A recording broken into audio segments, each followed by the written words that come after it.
Cargo की विस्तृत जांच की। ऑफिसर ने पुष्टि की कि कोई एक्सप्लोसिव या सस्पिशियस आइटम नहीं मिला। प्रारंभिक जानकारी के अनुसार यह थ्रेट ईमेल संभवतः किसी एक व्यक्ति द्वारा भेजा गया था, जिससे अब पुलिस पूछताछ के लिए हिरासत में लेकर जांच कर रही है। मोटिवेशंस अभी भी स्पष्ट नहीं है। सभी यात्री सुरक्षित है, हालांकि डायवर्सन के कारण उड़ान में देरी और कुछ ऑपरेशनल डिसरप्शन सामने आया। इंडिगो ने कहा है कि यात्रियों को उनकी अंतिम डेस्टिनेशन हैदराबाद तक पहुंचाने के लिए व्यवस्था की जा रही है। ये घटना फिर से इस बात को उजागर करती है कि सिविल एविएशन में बढ़ती हॉक थ्रेट्स कितनी गंभीर चुनौती बन चुकी है और सख्त डिजिटल ट्रैकिंग व कड़े दंड से आवश्यकता क्यों महसूस की जा रही है।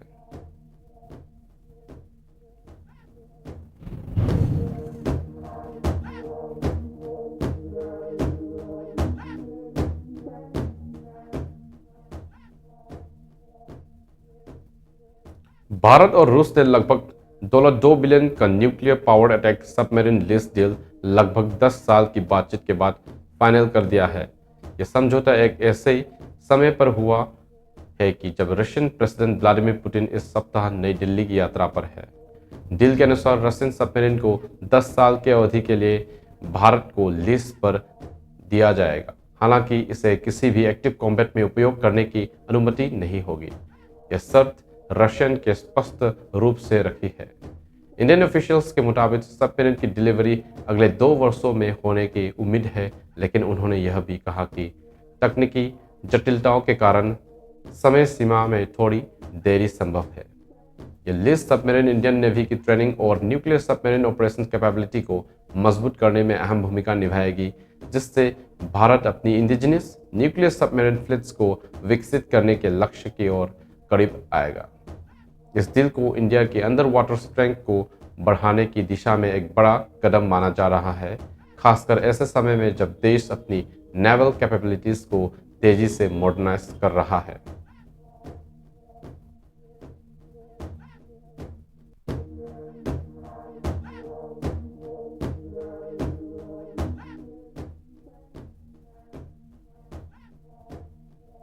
यूक्रेन युद्ध को खत्म करने की कोशिश में एक बड़ा कूटनीतिक मोड़ देखा गया है।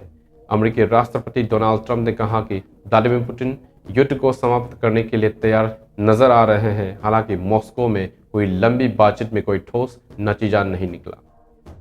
ट्रंप ने विशेष दूत स्टीव विटकॉफ और उनके दामाद जारेड कुशनर ने क्रेमलिन में पुतिन के साथ देर रात तक बैठक की।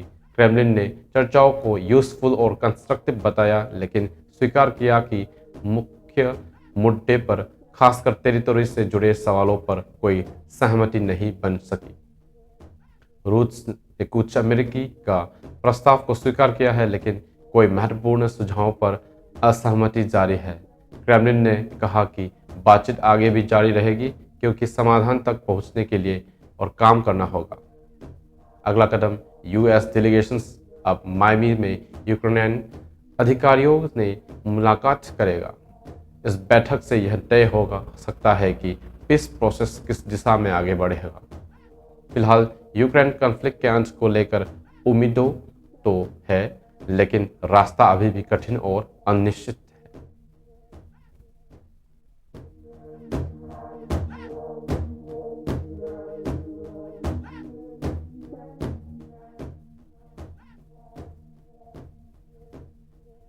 पाकिस्तान अपनी राष्ट्रीय एयरलाइंस पाकिस्तान इंटरनेशनल एयरलाइंस को 23 दिसंबर को नीलाम करने जा रहा है।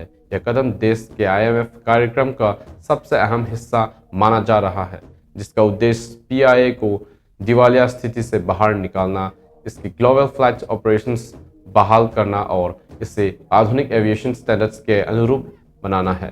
प्रधानमंत्री शहबाज शरीफ ने घोषणा की कि यह बाइंडिंग प्रक्रिया देश भर में लाइन प्रसारित की जाएगी, ताकि पूरी प्रक्रिया ट्रांसपेरेंट और मेरिट बेस रह सके।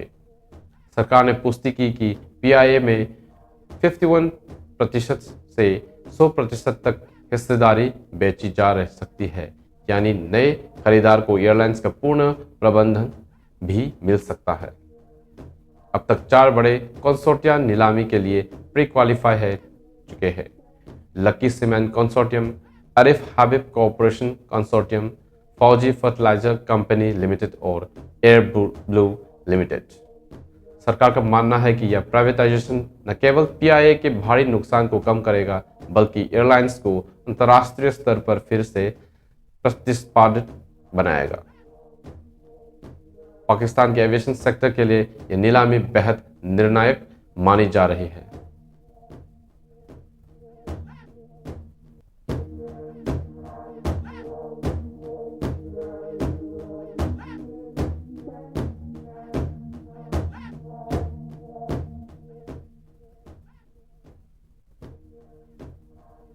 पाकिस्तान के पूर्व प्रधानमंत्री इमरान खान, जो इस समय जेल में बंद है, ने अपने परिवार से मुलाकात के एक दिन बाद army chief general Asim Munir को सीधा और तीखा संदेश भेजा है।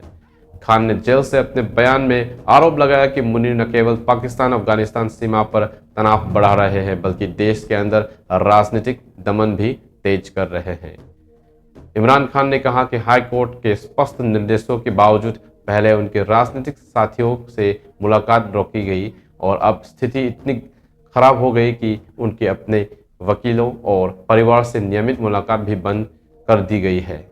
उन्होंने दावा किया कि उन्हें कोई हफ्तों तक कंप्लीट आइसोलेशन में रखा गया है, जो जेल मॉल के साफ उल्लंघन है। खान की बहन, जिन्होंने हाल ही में जेल में उनसे मुलाकात की, ने आरोप लगाया कि पूर्व प्रधानमंत्री को मानसिक प्रताड़ना दी जा रही है और उनके स्वास्थ्य से संबंधित मूलभूत सुविधाएं भी सीमित कर दी गई है। इमरान खान ने अपने संदेश में कहा कि जनरल आसिम मुनीर की नीतियां देश को गंभीर अस्थिरता की ओर धकेल रही है और जनता तथा संस्थाओं के बीच बढ़ती अविश्वास की भावना सेना नेतृत्व की जिम्मेदारी है। उनके इस बयान ने पाकिस्तान के भीतर राजनीतिक तनाव को और बढ़ा दिया है, जहां उनके समर्थन जेल में उनकी सुरक्षा, कानूनी अधिकारी और पारदर्शिता की मांग कर रहे हैं।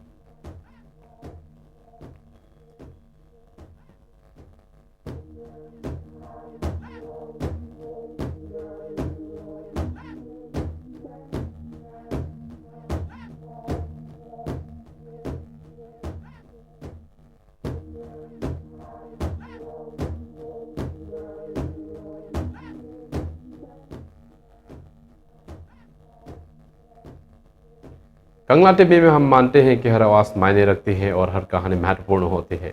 आपकी स्थानीय खबरें, आपकी टिप्पणियां और आपके अनुभव शक्तिशाली है। ये एक अधिक जागरूक समाज बनाने में मदद करते हैं। हम आपको प्रोत्साहित करते हैं कि आप आगे आएं और हमारी सिटीजन जर्नलिज्म पहल के तहत अपनी स्थानीय खबरें साझा करें।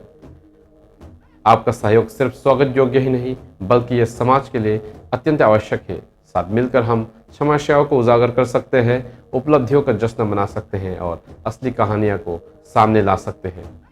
आपके द्वारा भेजी गई हर खबर को हमारे संपादकीय टीम द्वारा पूरी तरह से मूल्यांकन किया जाएगा और आपकी इस प्रतिबद्धता को सम्मानित करने के लिए साल के सर्वश्रेष्ठ नागरिक पत्रकार को 10,000 रुपये का पुरस्कार हर साल कंगला टीवी के फाउंडेशन डे 14 सितंबर को प्रदान किया जाएगा।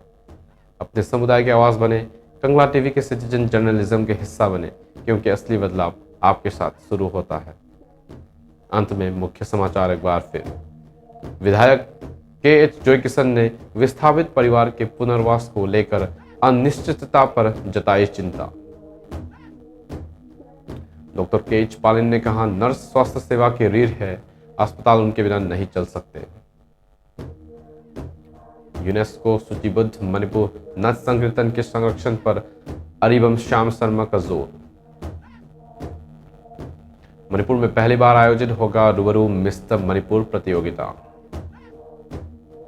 राज्य का पहला neuro emergency trauma multi speciality hospital उद्घाटित। विधायक युमनाम खेमचांद ने उन्नत न्यूरो देखभाल की आवश्यकता पर जोर दिया। संसद के मकर द्वार पर प्रदूषण को लेकर विपक्ष का प्रदर्शन। मनरेगा मुद्दे पर तृणमूल कांग्रेस का मार्च। सर्वोच्च न्यायालय ने SIR ड्यूटी में बेलोस का बोझ कम करने के लिए राज्यों को अतिरिक्त कर्मचारी तैनात करने का आदेश दिया। RBI फैसले में पहले निफ्टी सेंसेक्स ने तोड़ी 4 दिन की गिरावट। इंडिगो की मदीना हैदराबाद उड़ान को बम के बाद अहमदाबाद में सुरक्षित उतारा गया। भारत ने रूस से $2 बिलियन का nuclear power submarine list deal अंतिम रूप दिया। यूक्रेन युद्ध शांति वार्ता में नई दिल्ली हलचल। ट्रंप ने कहा पुतिन युद्ध खत्म करना चाहते हैं।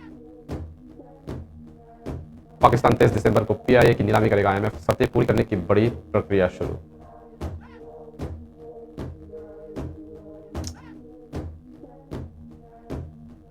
जेल से इमरान खान का आसिम मुनीर पर सीधा हमला, कहा मुलाकातें रोके, देश को अस्थिरता की ओर धकेला।